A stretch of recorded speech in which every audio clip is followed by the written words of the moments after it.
Alright, everybody, we're live. Yeah, you can keep it over. Whatever you want to do. So we're going to skip the introduction for the song because we're going to get right at it. This is going to be pretty lengthy. I came up with a lot of questions, and what we're going to talk about is the Game of Thrones finale that a lot of people are not happy about. So we brought Rich back again. Like I said, I'm going to fire some questions at him. We'll play Love or Hate later. We'll play Line 'em Up. You'll see his order of things. And that's that. So anything you want to include on it, you feel free to add. Throughout the episode, we're going to do 3 giveaways, like I talked about. I owed you guys for Tuesday. We're going to ask a random question. We'll hold up a board with the question on it. You fire your answer at us. If you're the first one to answer correctly, you'll pick a number that I already forgot.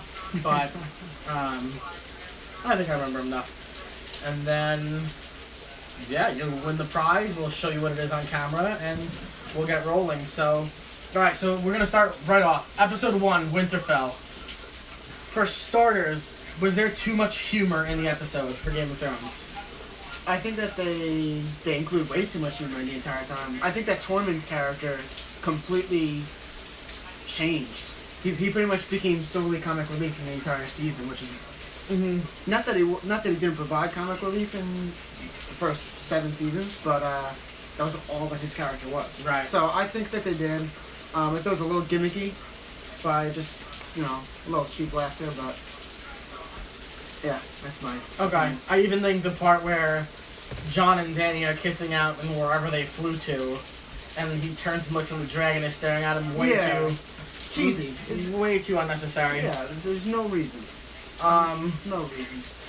What's with Bran and the emotionless whatever he's doing? And he does it throughout the whole season, I think. But, I mean, I don't know. I guess maybe the entire time he knew how it was going to end. That's fair enough. I don't know. Okay, no, definitely fair enough. Once again, that's another character that, like, completely, I can't say 180, but, like, just became a different person. Right. And it's a shame because I think he had a cool story and they ruined it, to be honest.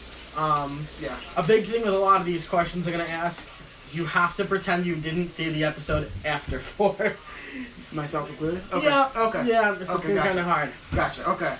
Sounds good. Alright, so at one point in the episode, Still one. Bronn, still episode 1. I'll tell you when we're going on to episode 2, so Gotcha, I'm 100% sure. okay. Bronn is having a 3-way and gets interrupted by Qyburn with the crossbow. Yeah. And is told Cersei wants him to kill one of his brothers. Did you think he was going to do it? And if you had to guess, which Lannister was he going to kill? I didn't think so. I thought that the only person that Bronn was close to, only 2 people, I should say, that he was close to the entire show was Tyrion, first and foremost, and then Jaime after.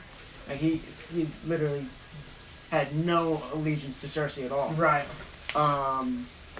And he owed, being a knight, being a member of the City Watch to Tyrion, a lot of different things to both of the Lannister brothers.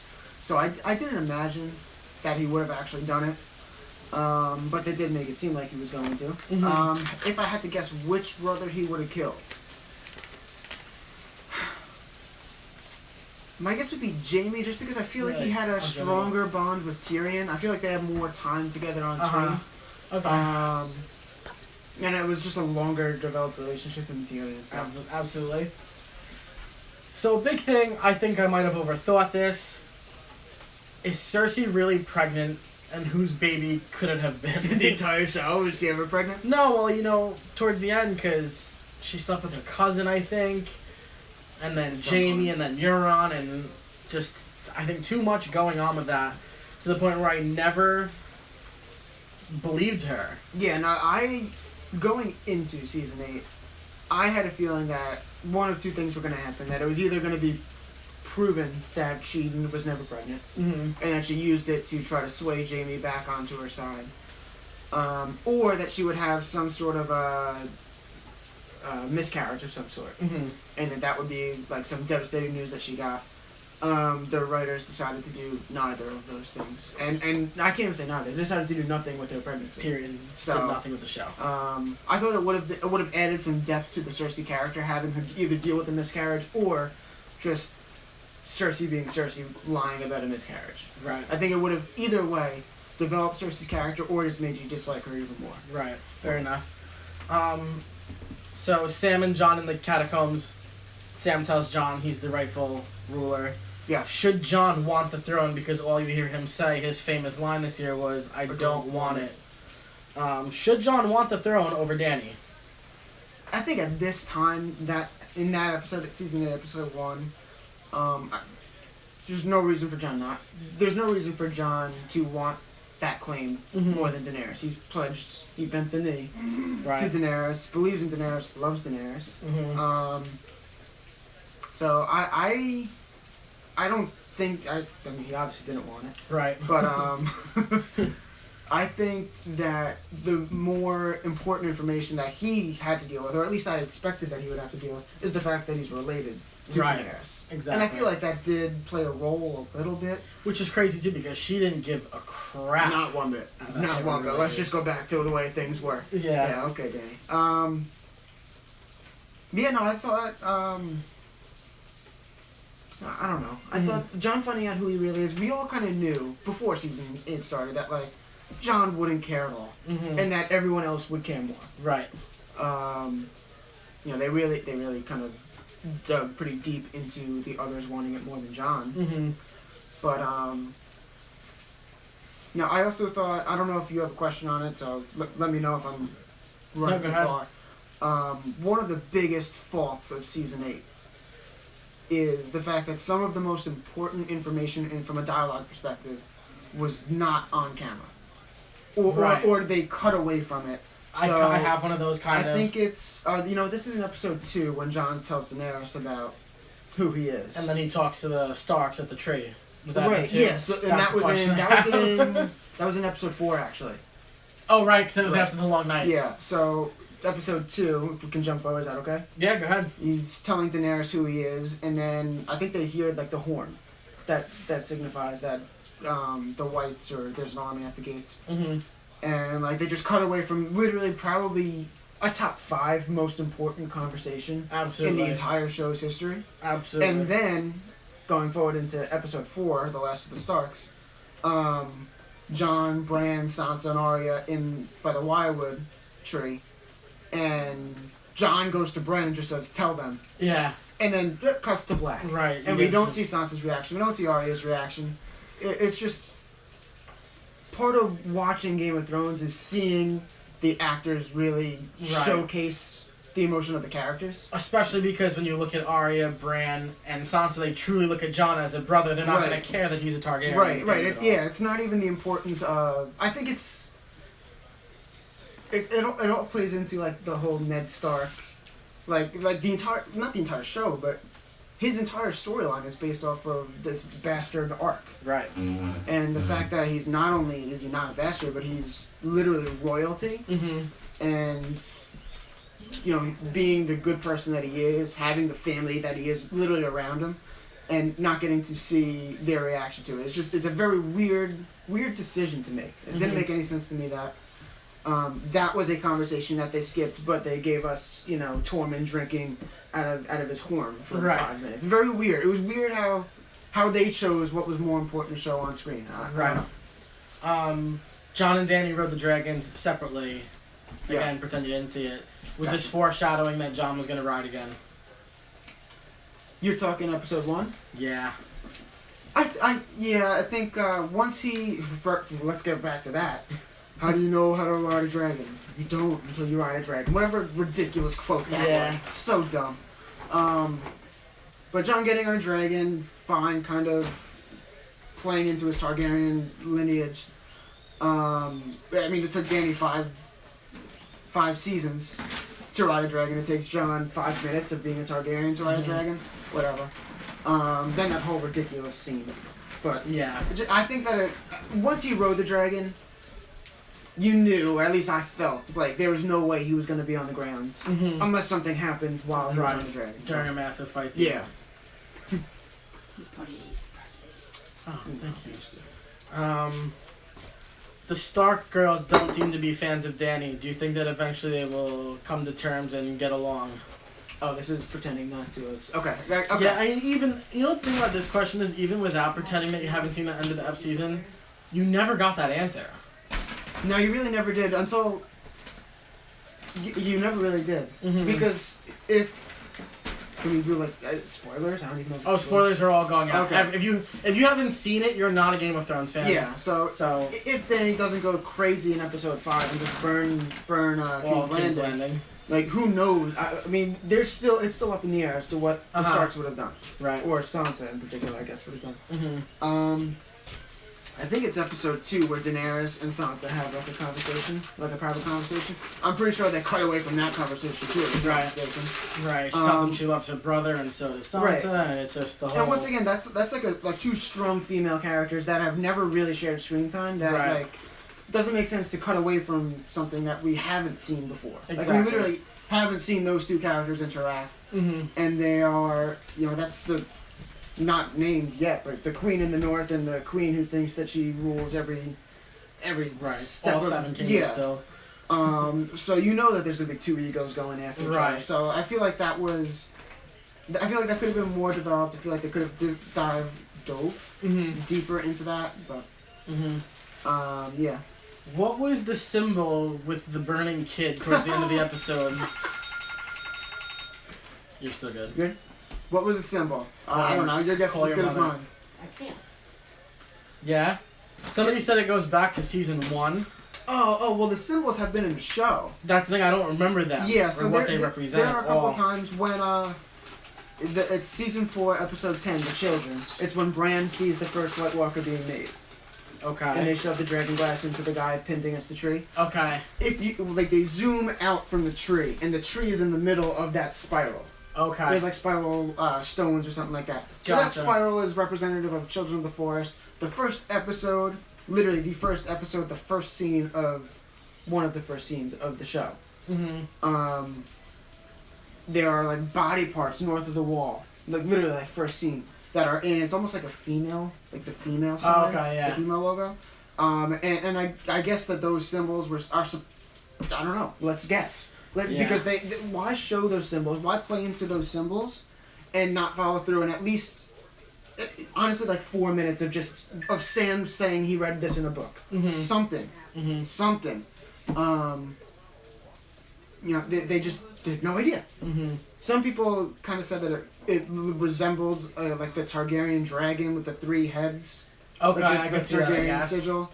And it was a threat to Daenerys, or to Jon, I guess, if the Night King knew that Jon was also Targaryen. I don't know. And they didn't go into that, they didn't go into depth or any detail with that. Well. And that's, season 8 didn't go into detail with anything. And I think that's the biggest problem with season 8. Yeah. Just in general. Right. Too much dead air, I guess, is a good way to put it. Yeah, it's you know what, I'll save it for the end. I'll save it for the end. Did you feel that Arya was weird around Jon? Especially during their hugging scene at the tree? You know, it was weird that when we think, especially if anybody's a book reader, Arya and Jon were probably the 2 closest characters that, their entire story, and I'm on the 4th book. A little humble brag there. Okay, that's all right. Whenever Arya is either in a bad situation, or when Jon is in a bad situation or anything like that, they always think about each other. Okay. Jon thinks about Arya, Arya thinks about Jon. And Jon even says it in the show, Sansa was never nice to him. Right. Sansa says, I can't wait until Arya sees you. And the reunion between Arya and Jon didn't draw as much emotion as Theon coming back to see Sansa. Yeah, that was right. Come on, I mean, what did they go through together? They both went through Ramsay Bolton, but not at the same time. Right. It was weird that those two, Theon and Sansa, had the strongest reunion of anybody. Right, in all of season 8. Yeah, I should say of season 8. It was very, very, very strange.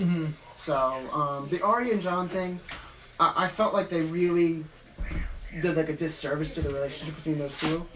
And then, I think when Arya first sees him, she tells him not to forget who he is, or not to forget that we're family, or something like that, something towards that effect.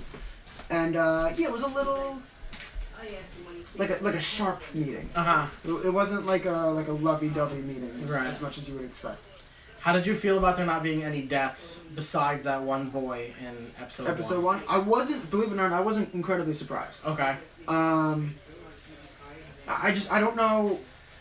The only death I could have seen would have been like or actually 2 deaths, and I think that at the end of the day, it wouldn't have really changed the story at all. Okay. Would have been either Ed or Tormund or Beric, who were at Eastwatch at the wall, either getting caught in the Night King and the dead army.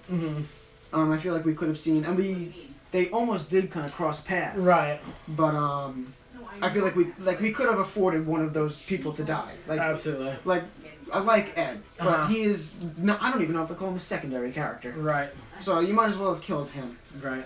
The other death that I think would have made the most sense, and they didn't play on this at all in season 8. I'm very surprised. Was Euron, because who's in King's Landing that has power in the slightest bit besides Cersei? Nobody, right? There's nobody. Besides Cersei, name another character. Right. I mean, Kai burns her hands, and the mountain defends her. Yeah. You can't name another character that's in King's Landing. Right. Except for Euron Greyjoy, who's bringing in her army. Right, her elephants. So, rest in peace to the elephants. So, I thought that there would be some sort of conflict between the Golden Company, the army, and who do they really serve? Do they serve Euron, the guy who came and got them? Or do they serve Cersei, who bought them? Right. And I think that it would have been, once again, it would have been a Cersei move. And I feel like they failed. Not that I think that Cersei got a decent story in season 8, I guess. But I feel like they could have gone deeper into Cersei, faking a pregnancy, and like the first move that we really see of her on screen is telling the Harry Strickland, the commander of the Golden Company, to kill Euron Greyjoy right there. Right. Like Euron shows up on shore. Hi, how are you? I'm Harry Strickland. By the way, just kill this guy. Yeah. Behead him, and then Cersei is just full on. One woman against the world. Yeah. And I feel like that, like, what did Euron do? I mean, I guess he shot Dragon. Right. And almost killed Jaime. Right, and you can't even give him credit for killing Jaime. Right, yeah. Would you call this a good groundbreaking episode for season 8? Groundbreaking. Groundwork. I'm sorry, groundwork episode. A good episode. I did like, there were a lot of throwbacks to, like, season 1, episode 1. Which I thought that was well, like they paid attention to detail in certain aspects to that. I mean, I think as a whole, we were all like we felt a little, like we needed a little bit more. Yeah, it was we needed a little bit underwhelming. more. And that episode was like maybe 43 minutes or something. It was such a short episode. It For felt like 6 episodes, it was such... It felt like we could have short gotten episode. more. And after we go over episode 2, then I'll kind of go a little bit deeper into that. Like I said, I didn't expect a whole lot of death.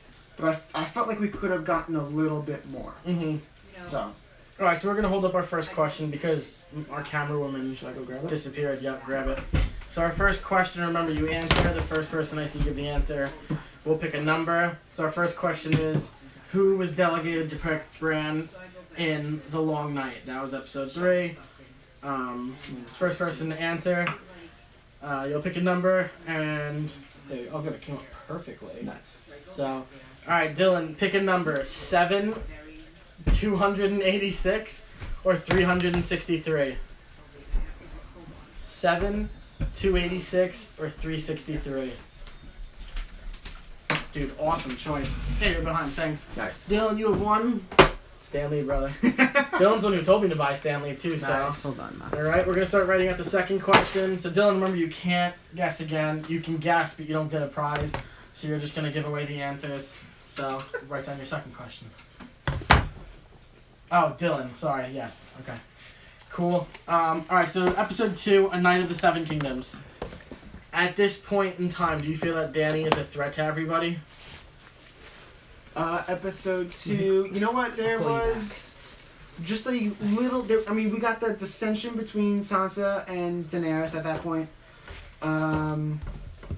What they say, like the dragons weren't eating at that point, or there was no food to eat. Like, who cares if they're food and dragon? Jesus, hasn't been an issue the entire show. What was it? Oh, and Jon tells Daenerys that he's really her nephew. Right. I think that's in here too. And I don't even remember what. Did she even respond? You know what? It ended. I'm pretty sure episode 2 ended. With like them he was weird around her and avoided walking her. away. Yeah, he avoided her. So I think that I mean, did I see what happened to happen? No. Mm-hmm. But I thought it would be more like bitterness between Jon and Daenerys, which we still didn't really get really in total. But no, I wouldn't have said, "Oh, there she goes." Right. Did you think that Arya would end up with Gendry? If obviously they had this chemistry in episode 1 and in episode 2 slept together. Did you think that they would end up? Yeah. I think. I mean, I think we all kind of. A lot of people thought it. Yeah, I did too, and I was very happy about it. I was more. It's good enough. I think that there was. I was a little surprised that they did the whole Gendry Arya thing, but I'm more surprised that they spent the time to give us Gendry and Arya, and then didn't follow through with it at any point later on. It was once again one of those like, was it really worth like, did that impact anything about Arya? I don't think so. Mm-hmm. I don't think it did. It didn't really impact Gendry. I mean, Gendry fell in love. But like it was just. Did you believe Gendry when he said that he slept with other people? Yeah.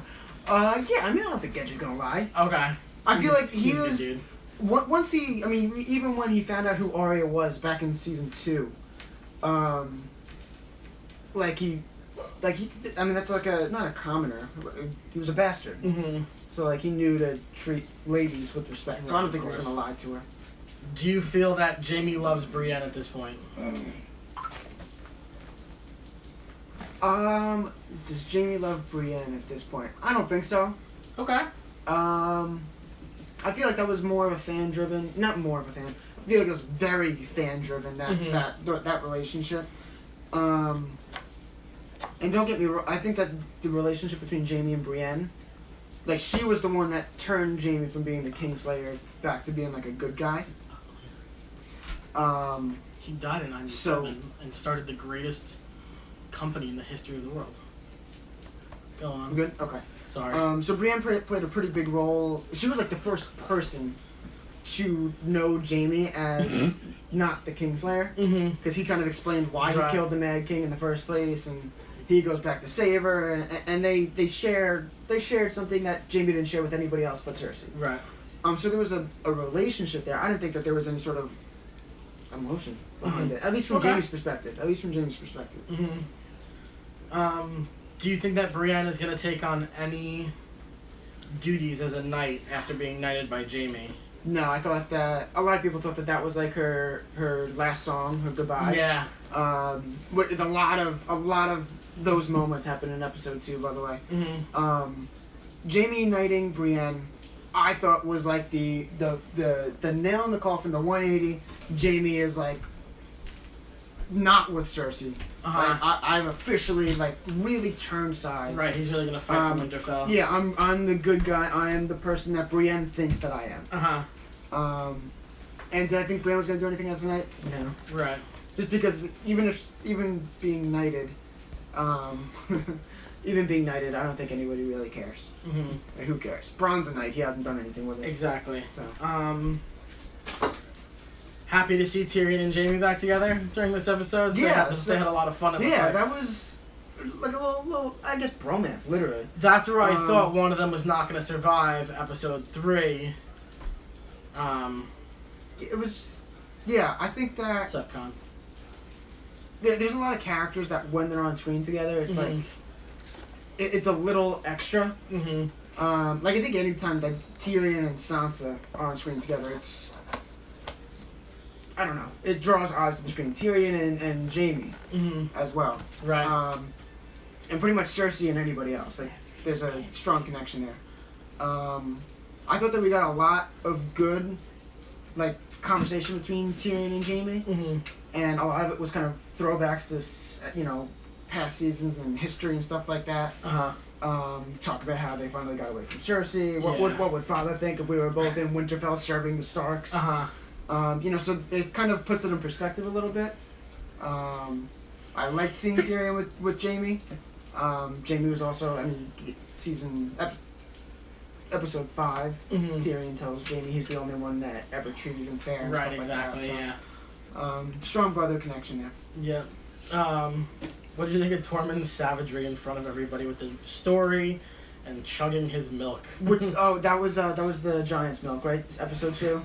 Funny, very funny. Don't get me wrong, it was very funny, and I did enjoy seeing Tormund and getting that comical vibe. And once again, this was like a lot of people. I saw it on Twitter. Like a lot of people referred to this as like pre-game talk in a locker room, like a big time playoff game or like a championship game, and you're in a locker room and like there's tension in the air because everyone knows what's about to happen. Right. And you have the one guy that at least provides some sort of comic relief and riles the boys up. Right. For some reason, that was Tormund in all of season 8. That's all that he did in season 8 the entire time. For someone that like he provided comedy in like different ways in previous seasons. Right. Like, but this was just like telling Davos like happy shitting. Like it's different than just telling him that he's so big because of Giant's Milk. Like I said, don't get me wrong. I like the scene. Right. I wouldn't like cut that scene or get rid of it. Right. I also think Tormund is the only person who could pull that scene off. Yeah. Out of maybe that particular scene in that way, yes. I was gonna say maybe the Hound could have provided some sort of comedic relief there, but yeah, Tormund just being a frat bro. Yeah. just being the drunk guy at the party. Seemed a little shticky. Right. Because in episode 4, he was the same. It was the same thing. At that point, because you get a little bit further in the season, you realize that time is of the essence as far as a viewer. Like I have 3 more episodes left of this entire show. I didn't need to see Tormund being drunk a second time. Yeah. Just to leave after that too. Yeah, exactly. Just to write him off. No, it was. I didn't need to see him drunk a second time. So the first time was fine, as long as you gave us a little bit of a payoff. Right. So. When Theon opted to protect Bran at the tree. Yeah. To lure the Night King, he was toast, right? Brilliant idea, Theon. But wait, of all the people, John just said in that conversation that Bran was like the most important person. The Night King is going after Bran. The person you're trying to defeat and his army is going after this one person. And let's put Theon in front of him. Right. Theon, who is not an accomplished fighter near the level that Jon is or Grey Worm is, or you name somebody fighting in that battle more accomplished than Tyrion. Got it. I think that they did a really good job at finishing Theon's story. He's one of the few characters that got a good finish. Yeah. Good ending, wrap up, bow tie it. Right. That's gonna come at the end of all of this too. They really did a good job at finishing Theon's story. I don't know if he had to die. Okay, dying protecting Bran is. I think it's a nice touch. I think that they could have also done it like Theon and Jaime die protecting Bran. Like Jaime and Bran have this, I guess, connection. I don't really know what you would say. Obviously pushing him off a ledge, and then Bran waiting for a friend. Yeah. Creep. But I think that they could have just having one guy protect Bran. I mean, he did a good job of it. But it was a little weird that he was the one that got to do it. Right. Sansa and Tyrion had a little bit of a connection here. Yep. Did you at any point think that they would end up together? Yes, I did. I thought that when she told him she wasn't a bad man and he wasn't the worst of them. Right. And then they were talking about Joffrey's wedding, and it had I think Sansa said like it had its moments, and they both shared a look. I thought that was like the grounds, the foundation of like them building like a successful I'm not gonna say like a romantic relationship necessarily, right? But a political relationship, right? Exactly. That's the only reason I. And once again, that also is a little tie back to like season 4. Season 4 when Tyrion, or 3 honestly maybe, where Tyrion marries Sansa, and is hand of the king, and Sansa's wed to him. Like I wouldn't have been if you had told me after that scene, like. Sansa's the queen, Tyrion's her hand, or Sansa's the queen, Tyrion's her husband, or Tyrion's the king and Sansa's his queen. Like, I would have been all in, all about it, because those are 2 good guys that you like. It unites 2 families that have been fighting forever. Right. And it's 2 people you root for the most part. Exactly. A majority of people root for. Right. So, and it makes 2 some protagonists, sense. absolutely. Yeah. Did you expect anyone to show up to Winterfell to help defend it before the long night started? that wasn't already at Winterfell. Mm-hmm. I thought there was a chance Bronn showed up before the Long Night. To possibly kill Jaime or Tyrion because Yeah. of the story. Yeah, he ends up obviously not doing it. I wouldn't have been surprised if Bronn fought alongside Jaime. the living, I guess. Okay. Or maybe even been forced to. Like, he doesn't seem like the kind of guy that would sacrifice his life for the Of for course, the for people. anybody but himself. But he's gonna kill before he gets killed. yeah. Was there anyone? Maybe Yara. Yara Oh, Greyjoy. okay, yeah. I knew Maybe. her. I'm trying to think of And any she other even came into the characters. end. I know. I mean, obviously the Red Woman did show up. Right. Okay. That's a character I think that they easily could have had show up in episode 2 and not Right. at the start of episode 3. Right. Don't get me wrong. I think that her intro was dumb actually. Yeah, we'll talk about that Yeah. in the next one too. Okay. So the Red Woman. Yeah, that's a good one. Red Woman I would have anticipated before episode 3. I'm trying to honestly think of anyone else who could have. You could. I mean, Yara's one of the only other choices in Bronn. I don't Yeah. know. Oh, and okay. I wouldn't have been surprised, and this goes back to episode 1, if Jaime had picked up Edmure Tully Okay, on I was his gonna way say, north. Not that anyone cares about Edmure at all. Sit down, Uncle. Right. Um, But he is the uncle. That's the thing. He may have come. right. I mean, he has ties to the Starks. Right. And he's he's a royal member of a royal family that they kind of wrote off on the show, Mm-hmm. but they just bring him back in one scene at the end. The whole thing was just upside down and backwards. What did you think of Arya's double-sided spear? Awesome. Fucking awesome. Awesome. Yeah, so in episode 3, that's when I thought episode 3, like, really... Are we going to jump into episode 3 right now? Yeah. Okay, before we jump into episode 3, after episode 2, Brienne gets knighted, Tormund's just drinking, having a good time, Arya and Gendry, the Hound is talking to Beric Dondarrion, like, it's just...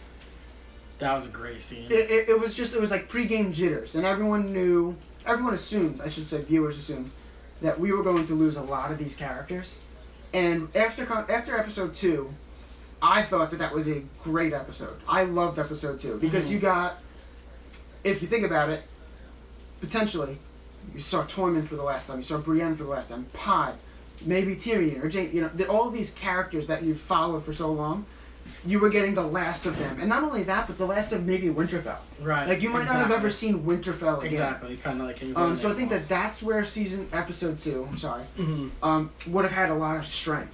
Like, you could go back to that episode and say, this is the last time a Stark was ever in Winterfell. Right. And it could be a powerful moment. This probably goes into, like, my top 10, maybe 5 favorite episodes of all Yeah, time. it would. It's an episode that would have carried more weight had there been more that followed it. Gotcha. But at the end of episode 2, and knowing what happens in the entire season, episode 1 and episode 2 should have been one episode. Yep. Cut a couple of those scenes out, make that one episode an hour and a half. You already made 3 or 4 episodes an hour and a half already. Just give us that hour and a half long episode where you introduce everybody to Winterfell. Bran and Jaime, Dany and Jon, Dany and Sansa, you name it. You name those characters talking to each other, and then you just have them go into their midnight party before the Night King shows up, exactly. and you end episode 1 where episode 2 ended. Right. It just felt like you were just dragging.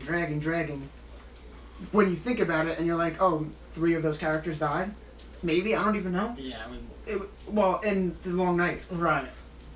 Anyway, okay, so Long Night, episode 3. Episode 3. What was the point of the Red Woman lighting all the Dothraki weapons, making it an insane scene, Yeah. just for them to go and get wiped Yeah, out? so boosting morale. Red Woman's back. She's back from Volantis and she learned some new tricks. When she lit those rocks on fire, I was watching. I was like, okay, this is it. We're about to see Dothraki with flaming rocks. Let's see the Dothraki fight again. Right. I just want to see heads flying in the air. Right. Just, and I thought that was her lighting it was a powerful moment. It was the second most important thing she ever did in the show. You knew shit was about to go down. Yeah. You're like, okay, Melisandre's serving the purpose. Red Woman's serving the purpose, which she promised that she would in season 7. And then you get the scene from Jon and Daenerys' perspective where you see all the Dothraki with their flaming swords. Jorah and Ghost go out with them. There's this shot where Ghost is running. Jorah's on horseback, and like you see, it almost looks like comets because they're using the catapult. And right. on Yeah, fire. it is one of the coolest shots in the entire season, entire show. And you're like they're just running into darkness. Right. And like that moment, you could feel like your heart beating out of your Right. chest. So like, shit, here it comes.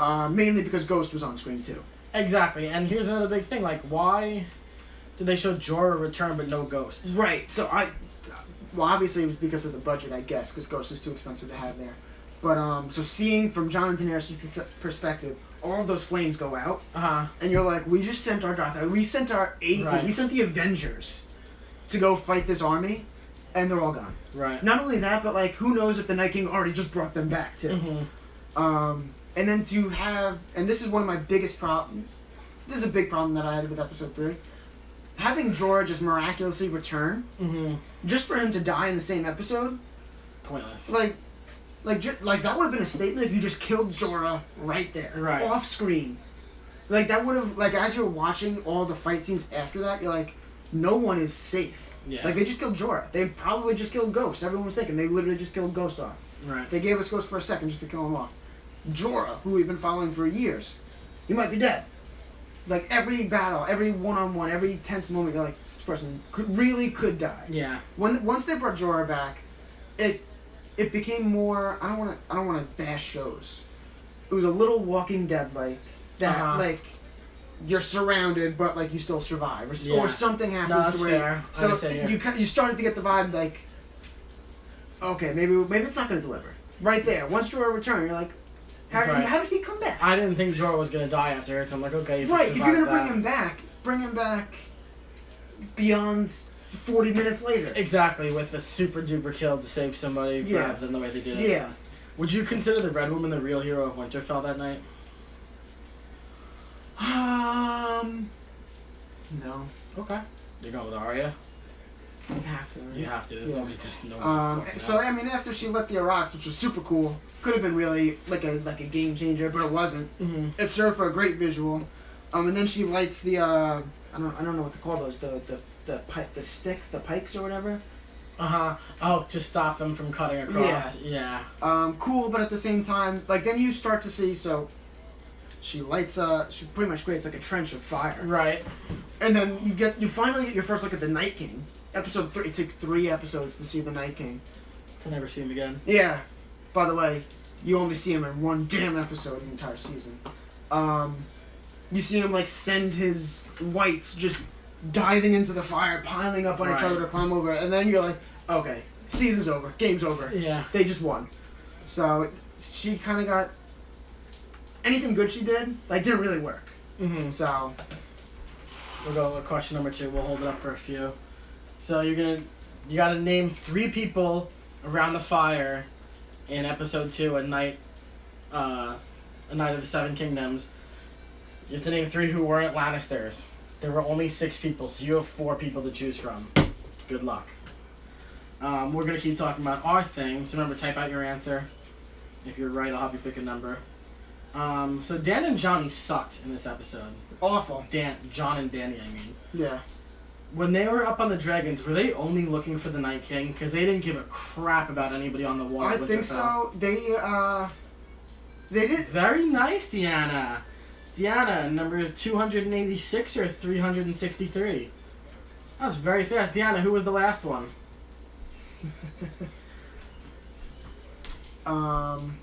Yeah, John and Danny had no idea how to use a dragon in that episode. And all they did, they didn't do anything. I thought they were going to like the trenches. Well, yeah, I guess they couldn't see, air traffic control, Sir Davos, they couldn't see him. So... No. Yikes. It was Pod. Yeah, you've won Venom. Awesome. Very cool. Good job. So that would also have been like a shout out to, book number 5 is called The Dance of Dragons. Mm-hmm. Didn't Sansa start there, actually? No, Sansa was never in there. Okay. Yeah. Podrick Payne. We could have gotten really our only chance at, a dragon fight. That would have been pretty cool. Mm-hmm. That would have been, if you're just going to give me a battle, or if you're just going to give me fighting, Give me something that we haven't seen. Give me Right. Dragon versus Dragon. Something new for the Instead, final we got like couple hours we haven't. we got like Viserion clawing at Drogon. Like I wanted to see Flame against Flame, which we didn't see. It was Right. kind of like I wanted to see like Charizard versus Charizard. I was just gonna say I wanted to see like Pokemon. Charizard versus Magmar. Yeah, that's I wanted to see. Yeah, for the volcano. yeah, Blast, something, absolutely. something, or Charizard or Articuno. That's what we wanted to see. We didn't get it. Nothing even close. I mean, there were some cool shots on the dragons, but there were also some terrible shots on the dragons. Like visual, like you just didn't know what was. Plus, the episode was dark. And Yeah, it was all messed up. I mean, there were times where you didn't know who was riding the dragon, if there was a person on the dragon. It was just there were times where it was impossible to tell. And I don't want to hate on the visuals of episode 3. It's the long night. It's supposed to be dark, but there was like a lot of like, wait, who was that? Yeah. What just happened? Too much, and not enough. It was very. That's another episode I found very underwhelming. Yeah, that was. Because people knew this was going to be the big fight. And Yeah, for something that had been built up and hyped up for years. Yeah. Literally years. You have to let me know if it's going to give us the warning of an hour. It'll be on the top soon. They had like the MVP director directing that episode. Literally all of the actors have been hyping this episode up as the greatest thing that you'll ever see. And It wasn't. there were some great moments in the episode. But overall. But when it wasn't a great moment, it was generally just... Trash. Yeah, I was going to say Boring, garbage. it was bland. It was Yeah. a garbage. Did the Red Woman foreshadow Arya's kill? No, I don't think I so. disagree 100%. You disagree with me? Absolutely. And I said it while we were sitting there watching it. I even told our little cousin to do something very vulgar after it happened. After the conversation with Melisandre and Arya, or After Arya killed the Night King. Okay. I think absolutely when the way they did it, by Arya not remembering, and the way Melisandre said, and some with blue eyes. And I get everyone said, oh, all the whites have blue eyes. Good. I 100% think they told you Arya was going to kill the Night King. It might not have been in that episode, but it would have been that night. Alright. I mean, I see it. I get it now. And... Go back and watch. I watched that episode a few times. Uh-huh. One of the problems that I have with that quote, like if that is what like tipped off Arya to kill the Night King, like that's such a straightforward quote that you don't really get in Game of Thrones. Right. Like a lot of the quotes are like abstract, or you have to look at it from a certain angle to really understand what exactly is going on. Right. That's like a pretty direct statement, and not only that, but that quote, the blue eyes, green eyes, brown eyes quote, that's a throwback to season 2, 3 maybe. Right, where they first saw each other too. Right, and so that quote to me, I think I said this to you, applied to when Arya became a faceless man. Right. And not only did she kill people with different colored eyes, but not only that, she could be people with different colored Right. eyes. So I thought that Which that you never quote, got to fucking see. right? Oh wait, Dan and Dave forgot about that. They forgot that. Oh yeah, that's right. Yeah. So I thought that quote had already run its course. I thought it was done. So I didn't. I should have, especially in hindsight when you look at it, you're like, oh, that's as obvious as it gets. So I should have known, but didn't. Your next cards. Yeah. On a scale of 1 to 10, 10 being the suckiest suck, how much does the Hound suck in this episode? Oh. The Hound took a big L in this episode. He really did. And that's my favorite character, I think. I think. 10 being the suckiest, huh? I would say... I mean, he's got to be at least a 9.3, 9.4. I'm saying 47. Oh, wow. You're going high. I mean, he did go after Arya, at least. At least he went after her. Yeah. But, to do nothing. My thing is, I think that they made all season 8 about all the Hound was going to do was kill the mountain. Yeah. Or go after the mountain. Right. Lady Mormont's death may have been the most epic death in the season. Like, that's an example of great moments inside of a terrible episode for the most part. Lady Mormont's death. Going out as much of Lady Mormont as, like, to a T. That's her. That is her. Taking out a giant. I thought that was awesome. Yeah, just being a northerner. Yeah. Being Bear Island. So I might have this in my head totally wrong. So obviously Dany went to burn the Night King. Right. So the Night King can be burnt, which makes him an unburnt. So I think I don't want. So are unburnt and Targaryens related? So I think that, as far as I know, my best knowledge is that only some Targaryens are Can be. unburnt. Which means they can be burnt, or They cannot. So Daenerys is unburnt. She's not affected by fire. Right. Jon's a Targaryen. right, He has burnt his hand before in a candle. He's Yeah. not unburnt. right, A lot of people say Dany's brother, Viserys. right, I mean, he got molten gold Right. poured over his head, but like, not unburnt. who knows? I guess the jury's still out for him. The Night King, in my opinion, is just so cold. Like, he is so cold. He's ice. That fire doesn't actually affect him. Okay. I think that's what that's the. No, that's fair enough. Now that scene, that is when I went full on Night King love fair because like that was a moment he literally just took dragon fire And then he looks up at her smirks. and gives her a little smirk. We got nothing out of the Night King for 7 seasons. Right. Finally, this guy looks. First of all, he looked phenomenal. Don't. Looked phenomenal. He had a little extra blue in his eyes. Then he smirks up at Daenerys, grabs his spear. I'm like, this guy is unstoppable. He's not. No one can beat him. There's no one that's going to beat him. He's about to take another dragon. He's about to take the biggest dragon. Of course, he missed. Once again, that's like another like Game of Thrones. He was 1 for 2 beyond north of the wall. Oh, right. And then he just from a closer distance he misses a bigger dragon. It's like that's not. It's not. He should have hit it. He should have hit Drogon right there. Did you expect to see more scenes of the Grey Worm in the episode? Or did you think this was the episode Grey Worm would die? I thought Grey Worm was gonna die. I thought he was freaking toast. I thought Grey Worm was about as dead as you could be. But he really wasn't in the episode much. He wasn't.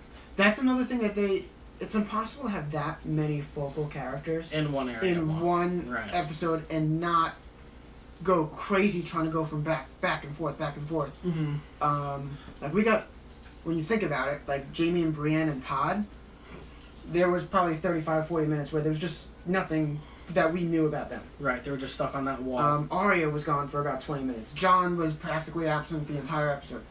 I think that it was there were too many characters concentrated in one area to focus on different stories in different places. It was an impossible task to do. Of course. And someone like Grey Worm, like I don't really care about Grey Worm I didn't that either. much. Like, I just thought that how this much was can gonna you be his care death. about a body like a soldier? You Right. can't. You don't. The guy literally can't even have a family. Who cares? I don't care about Missandei either. There, I said it. I said it. I don't care about Grey Worm. I don't care about Missandei. Kill them both. Missandei was more important in the Fast and the Furious series than she That's a good was point. That's a good point. in all of Game of Thrones. Oh, Torment practically might have been more important than Fast and Furious. that's right. Oh my god. I thought Grey Worm was gonna die once they were getting over flooded. Right. that Outside was of the it. gates of Winterfell, I was like, oh, the Unsullied. He They should didn't just move. Like I feel like his feet never moved. I was that like, whole episode. they just lost their Dothraki. They're about to lose their Unsullied. They're about to just get overrun. And at that point, I'm watching. I'm like, this is over. Yeah. This is. Forget about trying to beat Cersei. This is the problem. Yeah. We're gonna try. I'm gonna save parts of this for last because I know this is gonna set off everybody, especially you. So we're gonna go out of order a little bit. Okay. This stupid theory, and I'm calling it stupid. Pretend the question doesn't involve stupid. Did Jon distract the dragon and yell, "Go, people, go"? Grow up. That is Grow up. Once again, if that did happen, let's just devil's advocate this for a No, second. please do, because it's If not Jon what fucking happened. Had distracted the dragon. First of all, can you even distract a dragon or By screaming, "Go, a go, dead go"? a dead dragon? Do they even have attention span? So stupid. Now hold on. Before we go any further, why is that dragon like a loose cannon on its own, but like Drogon and Rhaegal on Right. their own are useless? Yeah, Um, they're hungry. the people that think that Jon said whatever he said. Let's not even get into what he said. Distracted the dragon so that Arya could run. A lot of plot holes there. Literally, there's no plot for it. That's the first thing. We didn't see this. We didn't see a conversation with Arya. We got nothing. Jon and Arya had no interaction. No dialogue. And not only that, Jon entire doesn't know that Arya is a good fighter. Right, exactly. There are so many people that know Arya is a good fighter. In episode Jon's 1, he not one of asks- them. Have you ever used it before? Like A couple times. Arya's killed maybe No, Jon's killed more people. Yeah, But- if you include the dead and everything, yeah. But Arya is... Arya is a beast. Yeah. But- Yeah, Jon doesn't but know Jon that. doesn't have a So clue. why would he risk... If you're... Beat Jon Snow for a second. Everything you want to do is kill the Night King. You're going to risk your sister's life to go and kill the Night King? Uh-huh. Like, you're like, oh, I want to do it, but, like, you go and do it. Try to do it first. And then if he kills you, then I'll try to do it. Right. No. Hell no. No way ever would Jon Snow take a back seat in any fight. He never has. Literally Right. never. And he's not going to do it to his little sister that he's looked after and been closest with of all the Starks. There's no way that he would have ever allowed her Absolutely. to do that. Right. So, Did you see Jorah dying any other way besides protecting Dany? so that's a fitting ending to Jorah. It is. Absolutely. Jorah protecting Dany, fitting ending. I know I said I didn't really like the fact that they didn't kill him at the beginning, but at least they gave him a fitting ending. Yeah, that's a picture perfect ending for Jorah. Really is. During the episode, I think a lot of people at one point just said, "This sucks." Yeah. Where was that for you? Did you feel underwhelmed? And if so, could you remember when? When? For you know what, my biggest, like, the biggest moment where there were two moments where this is gonna be weird. Two moments I got upset. Mm-hmm. First one was Jon starts running after the Night King. He's finally on foot. Jon's finally on foot, and you're This like, is the thing we're this saving is for the like end. Battle of the Bastards. Jon's on foot. Maybe the best battle in the show. Now we're gonna get into Jon's perspective. We're gonna get the Jon old school style fighting. So that I got excited about. Jon's running after the Night King. We're gonna get the showdown that we've been waiting for seasons, Right. years upon years. And when the Night King starts to raise his hands and brings back the dead, that was when I was like, we're really not going to do this right now? We're Yeah. not going to get a one-on-one Jon versus the Night King? And then that's another example, like Jon gets swarmed by dead whites, cuts away from screen, and like 15 minutes later he's alive. Like it's Right, with Dany saving. like that was like, to me, and like I said, I don't want to be disrespectful, that's a Walking Dead moment. Yeah. That's like No, Rick being exactly. surrounded by walkers and 2 episodes later he's just miraculously safe. Right.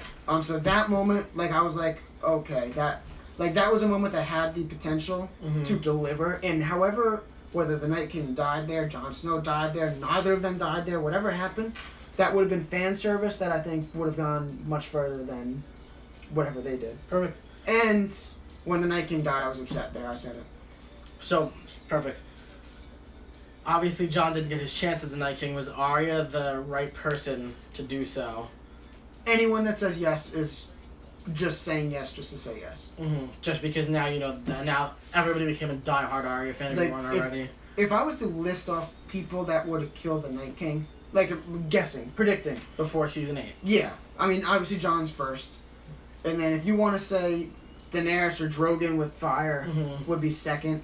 I would take Tormund maybe. I would Barrack. just because Tormund has like the north of the wall connection. You Me could say too, Haley.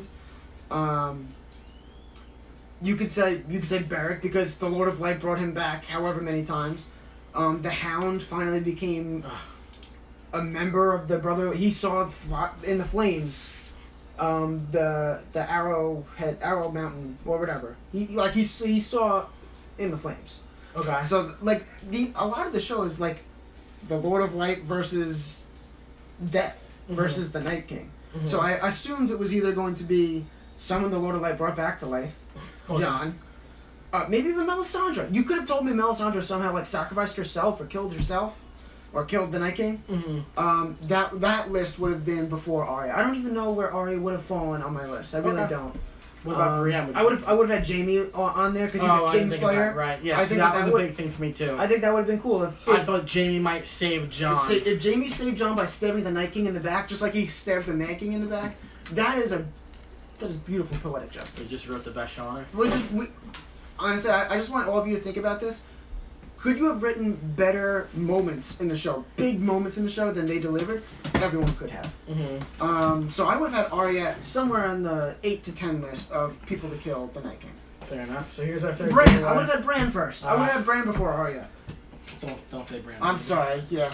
Bran the Broken. So our final question for the final giveaway of the night is: who was the first person to speak in season 8 as a main character? Because there were soldiers yelling, in Winterfell. That was the name of episode 1.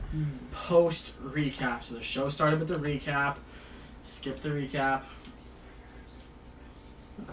Remember, if you already got one right, you can shout out your answer. You're just gonna give it to somebody else already. So,